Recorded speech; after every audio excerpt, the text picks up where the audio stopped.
ವೀಕ್ಷಕರೇ, ನಮ್ಮ ಸರ್ಕಾರಗಳಿಗೆ ಏನಾಗಿದೆಯೋ ಗೊತ್ತಿಲ್ಲ, ಅಥವಾ ನಮ್ಮ ವ್ಯವಸ್ಥೆಗಳಿಗೆ ಏನಾಗಿದೆಯೋ ಗೊತ್ತಿಲ್ಲ. ಏನೇ ಮಾಡೋದಕ್ಕೆ ಹೊರಟರು ಅವರಿಗೆ ರೈತರ ಭೂಮಿನೇ ಬೇಕು, ಫಲವತ್ತಾದ ಭೂಮಿನೇ ಬೇಕು, ಕೃಷಿ ಭೂಮಿನೇ ಅಥವಾ ಕೃಷಿ ಯೋಗ್ಯವಾದ ಭೂಮಿನೇ ಬೇಕು. ಸಾಲದ್ದಕ್ಕೆ ಆ ಎಲ್ಲ ಜಾಗಗಳು ಕೂಡ ಬೆಂಗಳೂರಿನ ಅಕ್ಕಪಕ್ಕದಲ್ಲೇ ಇರಬೇಕು. ಚಿನ್ನದ ಬೆಲೆ ಇರಬೇಕು ಭೂಮಿಗೆ, ಕೋಟಿ ಕೋಟಿ ಬೆಲೆ ಬಾಳಬೇಕು. ಇಂಥ ಕೃಷಿ ಭೂಮಿಯನ್ನು ತೆಗೆದುಕೊಂಡು ಇಂಡಸ್ಟ್ರಿ ಕಟ್ತೀವೋ, ಟೌನ್ಶಿಪ್ ಕಟ್ತೀವೋ, ಈ ರೀತಿ KEDBಗೆ ಭೂಮಿಯನ್ನು ಹಂಚಿಕೆ ಮಾಡ್ತೀವೋ, ವಸತಿ ಯೋಜನೆ ಕೊಡ್ತೀವೋ, ಈ ಎಲ್ಲ ಯೋಜನೆಗಳಿಗೂ ಕೂಡ ಇಂಥ ಭೂಮಿಯನ್ನು ಬಳಸ್ತಾ ಇದ್ದಾರೆ. ನಾನು ಕೂಡ ಕೆಲವು ಏರಿಯಾಗಳಿಗೆ ವಿಸಿಟ್ ಮಾಡುವ ಪ್ರಯತ್ನವನ್ನು ಮಾಡಿದ್ದೆ. ಇತ್ತೀಚೆಗೆ ಬಿಡದಿ ಟೌನ್ಶಿಪ್ ಆಗ್ತಾ ಇರುವಂಥ ಜಾಗಕ್ಕೆ ಹೋಗಿದ್ದೆ. ಸರಿಸುಮಾರು 7,000 ಎಕರೆ ಬಿಡದಿ ಟೌನ್ಶಿಪ್ ಆಗ್ತಾ ಇರುವಂಥ ಪ್ರದೇಶದಲ್ಲಿ ರೈತರ ಭೂಮಿಯನ್ನು ಕಿತ್ತುಕೊಳ್ಳೋದಕ್ಕೆಲ್ಲ ಸಿದ್ಧತೆ ನಡೆದಿದೆ. ಮೊದಲ ಹಂತದಲ್ಲಿ ಈಗಾಗಲೇ ನೋಟಿಫಿಕೇಷನ್ ಕೂಡ ಆಗೋಗಿದೆ. ಸರಿಸುಮಾರು 450ರಿಂದ 500 ಎಕರೆ ಆಗೋಷ್ಟು ಅಲ್ಲಿ ಬರುವಷ್ಟು ರೈತರುಗಳಿಗೆ ಜಮೀನಿಗೆ ಬಿಡುವಂತೆ ಫೈನಲ್ ನೋಟಿಫಿಕೇಷನನ್ನು ಹೊರಡಿಸಿದ್ದಾರೆ. 2, 3, 4ನೇ ಹಂತದಲ್ಲಿ ಒಟ್ಟು 6,900 ಎಕರೆ ಸರಿಸುಮಾರು ಜಾಗವನ್ನು ಕಿತ್ಕೊಳ್ಳೋದಕ್ಕೆ, ರೈತರ ಜಾಗವನ್ನು ಕಿತ್ತುಕೊಳ್ಳೋದಕ್ಕೆ ಬಿಡದಿಯಲ್ಲಿ ಎಲ್ಲ ಸಿದ್ಧತೆಗಳು ನಡೆದಿದ್ದಾವೆ. ಹೋಗಲಿ, ಒಂದು ಕಡೆ ಆಯ್ತಾ ಅಂತ ನೋಡಿದರೆ, ಆನೇಕಲ್ ಸರ್ಜಾಪುರ ಹೋಬಳಿಯಲ್ಲೂ ಕೂಡ, ಅಂದರೆ ಬೆಂಗಳೂರು ನಗರ ಜಿಲ್ಲೆ ಆನೇಕಲ್ ತಾಲೂಕಿನ ಸರ್ಜಾಪುರ ಹೋಬಳಿ ಆಮದಹಳ್ಳಿ ವ್ಯಾಪ್ತಿಯಲ್ಲಿ ಸುಮಾರು 2,900 ಎಕರೆ ಜಾಗವನ್ನು KEDB ತೆರವು ಮಾಡೋದಕ್ಕೆ ಸೂಚನೆಯನ್ನು ನೀಡಿದೆಯಂತೆ. ಇದೂ ಕೂಡ ಕೆಲವು ದಿನಗಳಿಂದ ಎಲ್ಲೂ ರೈತರು ಹೋರಾಟ ನಡೆಸ್ತಾ ಇದ್ದಾರೆ. ಸುಮಾರು 2,900 ಎಕರೆಯನ್ನು ಬಿಡೋದಿಲ್ಲ ಅಂತ 2 ವರ್ಷದಿಂದ ರೈತರು ಸತತ ಹೋರಾಟವನ್ನು ನಡೆಸ್ತಾರೆ.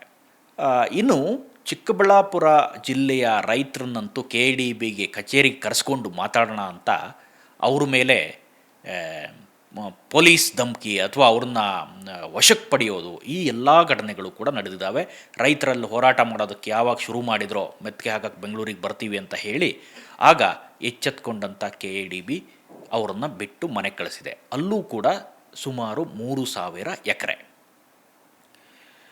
2ನೇ ಹಂತದ ಸಿಟಿಗಳನ್ನು ಅಭಿವೃದ್ಧಿಪಡಿಸೋದಕ್ಕೆ ಈಗಾಗಲೇ ಒಂದಿಷ್ಟು ಚರ್ಚೆಗಳು ಕೂಡ ನಡೆದಿತ್ತು. ಬೇರೆ ಬೇರೆ ಸಿಟಿಗಳನ್ನು ಡೆವಲಪ್ ಮಾಡಬೇಕು, ತುಮಕೂರು, ಮೈಸೂರು, ಈ ರೀತಿ ಬೇರೆ ಬೇರೆ, ಶಿವಮೊಗ್ಗ 2ನೇ ಹಂತದ ಸಿಟಿಯಾಗಿ ಡೆವಲಪ್ ಮಾಡಬೇಕು ಅಂತ. ಆದರೆ ನಮ್ಮ ಸರ್ಕಾರಗಳಿಗೆ, ನಮ್ಮ ಜನಪ್ರತಿನಿಧಿಗಳಿಗೆ, ನಮ್ಮ ವ್ಯವಸ್ಥೆಗೆ ಯಾಕೋ ಬೆಂಗಳೂರು ಬಿಟ್ಟು ಹೋಗೋದಕ್ಕೆ ಮನಸ್ಸೇ ಇಲ್ಲ. ಏನು ಅಭಿವೃದ್ಧಿ ಮಾಡ್ತೀವಿ ಅಂತಂದರೂ ಈ ಬೆಂಗಳೂರು ಅಕ್ಕಪಕ್ಕದಲ್ಲೇ ಮಾಡಬೇಕಿವರು. ಕಾರಣ ಏನು ಅಂತ ಒಂದಿಷ್ಟು ಹುಡುಕ್ತಾ ಹೋದಂಥ ಸಂದರ್ಭದಲ್ಲಿ, ಬೆಂಗಳೂರಿನ ಅಕ್ಕಪಕ್ಕ ಕೋಟ್ಯಾಂತರ ಬೆಲೆ ಇದೆ ಜಮೀನಿಗೆ. ರೈತರಿಗೂ 1 ಕೋಟಿಯೋ 2 ಕೋಟಿಯೋ ಕೊಟ್ಬಿಟ್ರೆ ಆ ಜಾಗವನ್ನು 10 ಕೋಟಿ 12 ಕೋಟಿಗೆ ಮಾರ್ಕೋಬಹುದು.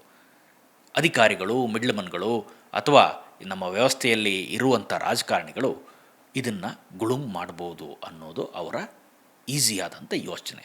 ಬೇರೆ ಕಡೆ ಯಾಕೆ ಮಾಡಲ್ಲ? ಹುಬ್ಬಳ್ಳಿಯಲ್ಲೋ, ಧಾರವಾಡದಲ್ಲೋ, ಕಲಬುರಗಿಯಲ್ಲೋ, ಕೊಪ್ಪಳದಲ್ಲೋ ಯಾಕೆ ಮಾಡಲ್ಲ ಕೇಳಿದರೆ, ಅಲ್ಲಿ ಜಾಗಕ್ಕೆ ಬೆಲೆನೇ ಇಲ್ಲ, ಈ ಮಟ್ಟಿನ ಬೆಲೆ ಇಲ್ಲ ಇದ್ರೂ. ಸೊ ಅಲ್ಲಿ ಅಭಿವೃದ್ಧಿ ಮಾಡಿದ್ರೆ ಏನು ಲಾಭ ಬರುತ್ತೆ? 10 ಲಕ್ಷ ಬಂದರೆ 3 ಲಕ್ಷ ರೈತರಿಗೆ ಕೊಟ್ಟರೆ ಎಲ್ಲೇ ಕೆಲವೇ ಲಕ್ಷಗಳಲ್ಲಿ ಇವ್ರಿಗೆ ಬರುತ್ತೆ. ಈ ಮಟ್ಟಿನ ಲಾಭ ಅವ್ರಿಗೆ ಬೇಕಾಗಿಲ್ಲ. ಹಾಗಾಗಿ ಬೆಂಗಳೂರು ಅಕ್ಕಪಕ್ಕದಲ್ಲೇ ಡೆವಲಪ್ ಮಾಡಬೇಕು ಅಥವಾ ರೈತರ ಜಾಗವನ್ನು ಕಿತ್ಕೊಳ್ಬೇಕು.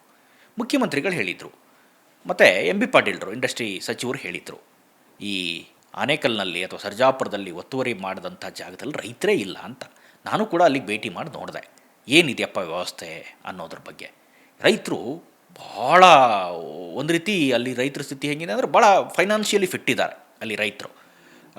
ಪಾಲಿ ಹೌಸ್ಗಳನ್ನು ಮಾಡ್ಕೊಂಡಿದ್ದಾರೆ, ದನಗಳನ್ನು ಸಾಕ್ತಾ ಇದ್ದಾರೆ, ಕುರಿಗಳನ್ನು ಸಾಕ್ತಾ ಇದ್ದಾರೆ, ಹಂದಿ ಶೆಡ್ಗಳಿದ್ದಾವೆ ಕೆಲವು ಕಡೆ ತರಕಾರಿ ಬೆಳೆ ಬೆಳೀತಾ ಇದ್ದಾರೆ, ಹೂಗಳು, ನಾನಾ ರೀತಿಯ ಬೆಳೆಗಳು. ಯಾಕೆಂದರೆ ಈ ಬೆಂಗಳೂರು ಅಕ್ಕಪಕ್ಕ ಯಾವುದೇ ಬೆಳೆ ಬೆಳೆದ್ರೂ ಕೂಡ ಒಳ್ಳೆ ರೀತಿಯಾದ ಉತ್ತಮ ಮಾರ್ಕೆಟ್ ಇದೆ. ನೀವು ಬೇರೆ ಬೇರೆ ಜಿಲ್ಲಾ ಕೇಂದ್ರಗಳಲ್ಲಿ ಬೆಳೆ ಬೆಳೆದಂಥ ಸಂದರ್ಭದಲ್ಲಿ ಎಷ್ಟೋ ಸಾರಿ ರೈತರಿಗೆ ಮಾರ್ಕೆಟೇ ಸಿಗಲ್ಲ, ಒಳ್ಳೆ ಉತ್ತಮವಾದ ಮಾರುಕಟ್ಟೆ ದರ ಕೂಡ ಸಿಗಲ್ಲ. ಆದರೆ ಇಲ್ಲಿ ಹಾಗಲ್ಲ, ಏನೇ ಆದರೂ ತಕ್ಷಣ ಮಾರ್ಕೆಟಿಗೆ ತಗೊಂಡ್ಕೊಂಡು ಬರ್ಬೋದು, ಅಥವಾ ದಲ್ಲಾಳಿಗಳೇ ಅಲ್ಲಿ ಅವ್ರ ಬಳಿ ಹೋಗಿ ವಸ್ತುಗಳನ್ನು ತಮ್ಮಲ್ಲಿ ಏನು ಬೆಳೆದಿರ್ತಾರೋ ಅದನ್ನು ಖರೀದಿ ಮಾಡ್ತಾರೆ.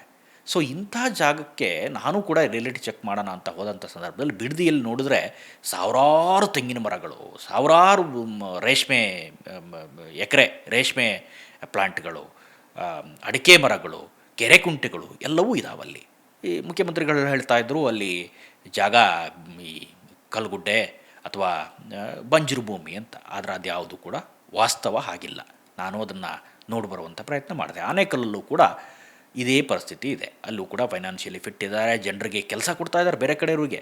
ಈಗ ಇಂಡಸ್ಟ್ರಿಗಳು ಮಾತ್ರ ಕೆಲಸವನ್ನು ಬೇರೆಯವ್ರಿಗೆ ಕೊಡ್ತಾ ಇಲ್ಲ, ಬದಲಾಗಿ ಈ ರೈತರು 10-15 ಜನ ಕೆಲಸಗಾರರನ್ನ ಇಟ್ಕೊಂಡಿದ್ದಾರೆ. ಅಂದರೆ ದೊಡ್ಡ ಹಿಡುವಳಿದಾರರು, ಅಂದರೆ ಹಿಡುವಳಿ 2 ಅಥವಾ 3 ಎಕರೆ ಇದ್ದರೂ ಕೂಡ ಅದರಲ್ಲಿ ಅತ್ಯುತ್ತಮವಾದ ಬೆಳೆಗಳನ್ನು ಬೆಳೀತಾ ಇದ್ದಾರೆ, ಕಮರ್ಷಿಯಲ್ ಬೆಳೆಗಳನ್ನು ಬೆಳೀತಾ ಇದ್ದಾರೆ. ವಾಣಿಜ್ಯ ಬೆಳೆಗಳಿಂದಾಗಿ ಉತ್ತಮವಾದ ಲಾಭ ಕೂಡ ಇದೆ.